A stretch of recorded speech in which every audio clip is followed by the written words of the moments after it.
Hey everybody, let's take Adobe Fresco for a spin and try doing a little drawing of the Mandalorian. All right, how about it? So let me share my screen and we'll see if we can get this puppy to work.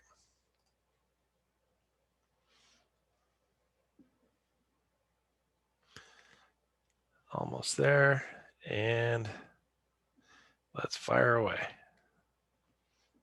All right, so like most drawing programs, sketching and drawing is pretty similar in whichever app you decide to use.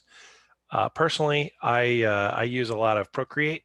It's a great sketching and drawing program. Fresco has very similar qualities, so I like it as well. And as they've just released the latest update, I'm enjoying it a lot more. Definitely, my favorite thing is drawing with the Apple Pencil. It's the most natural experience that I've had. And in terms of setting up my iPad, the only other thing I have is I got one of those dull matte screen protectors. So it has a little bit of a tooth and it feels like paper. So it creates a nice soft drawing surface for me.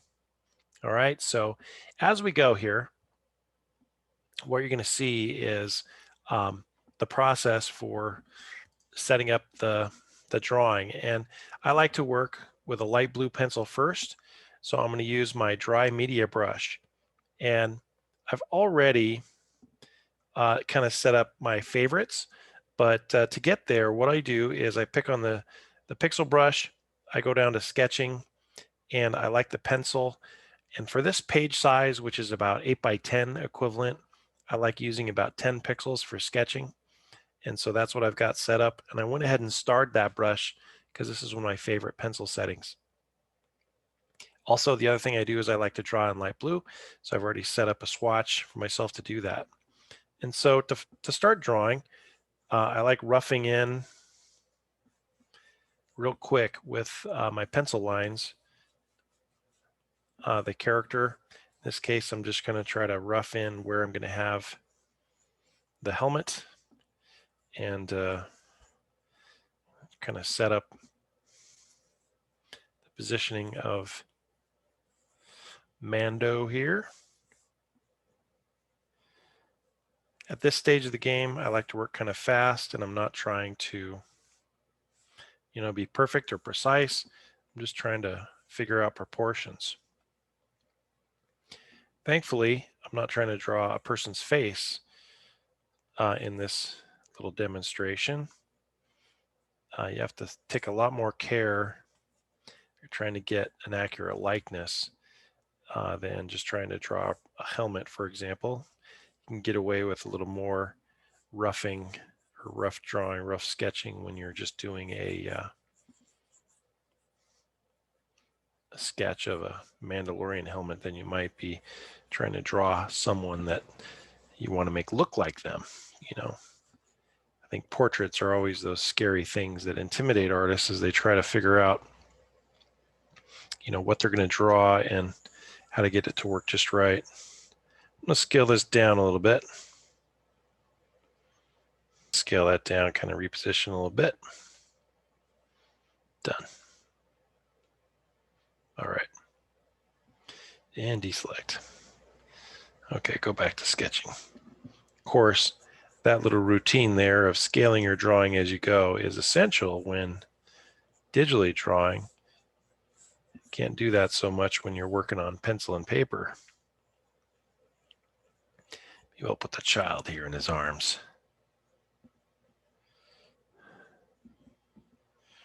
Little baby Yoda. So cute.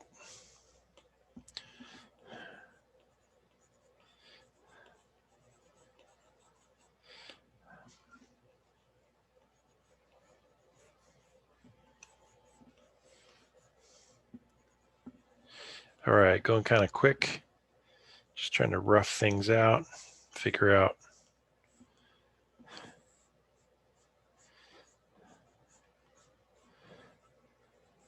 where everything's going to go.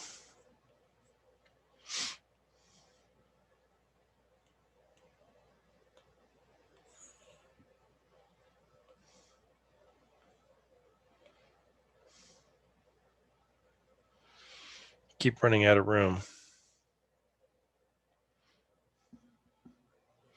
because I want to include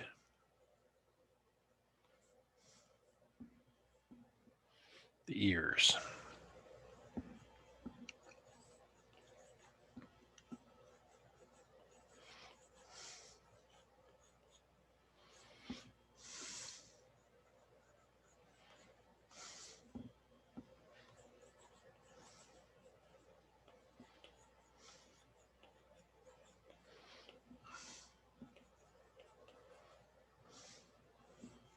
Sorry, kind of trail off there when I'm drawing, kind of hard to talk and sketch at the same time.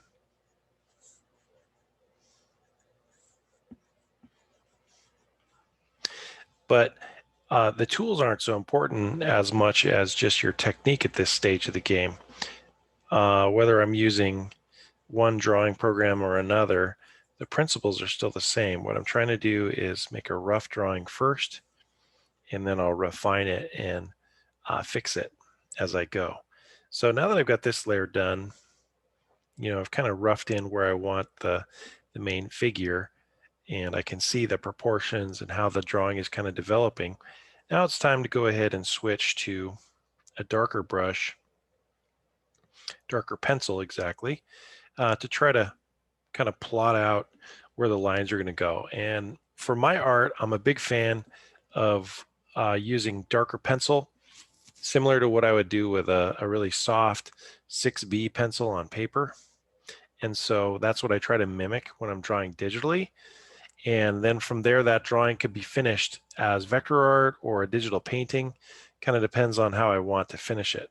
But in this case, what I'm going to do is try to refine that sketch with a darker gray color to really get in and kind of perfect the drawing.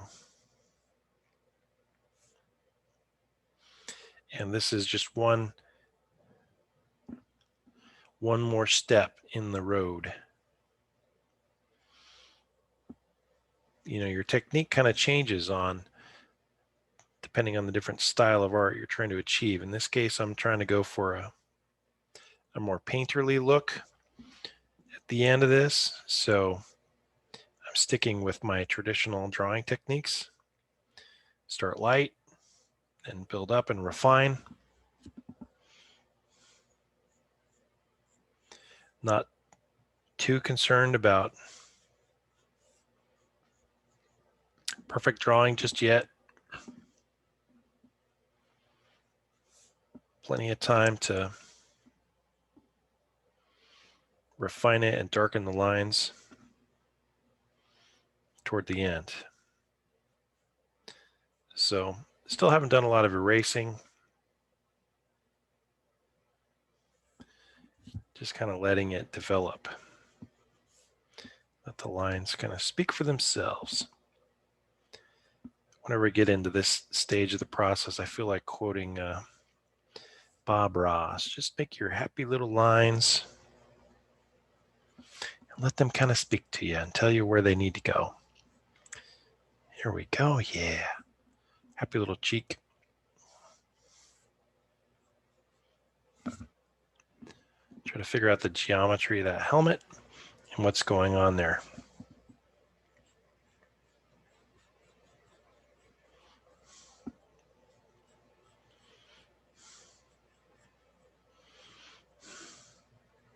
Really love the natural feeling of digital drawing tools.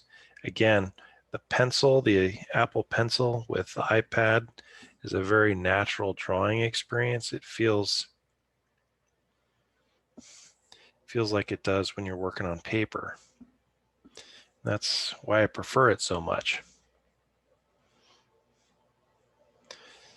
The benefit of paper, but because it's digital, you have all those other abilities like undo, refine the edge, and so on. And when you got your drawing done, you can port it over to whatever software you're going to use to finish it.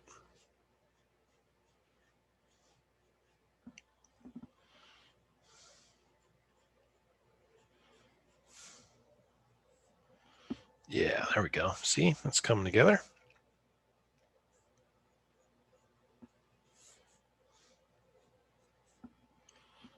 Cool.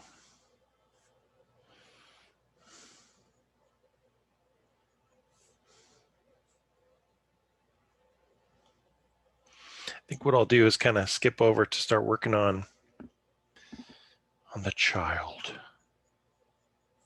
because I'm not going to record the entire drawing process because that might take too long. And I'm actually going to break this video into pieces. So the first step is doing the drawing. Second step is going to be doing the color flat. And then the final piece is going to be finishing as a painting. All right, so you'll be able to check back for a few more steps in the process. And you could see, you know, this doesn't really make drawing faster than working on paper. The process is still pretty much the same. But what it does do is it makes you a little more efficient in the sense that your drawing is inside a device now, which can be manipulated and modified and duplicated and refined a little bit easier than trying to translate your drawing to the digital world if you're just working with paper and so on.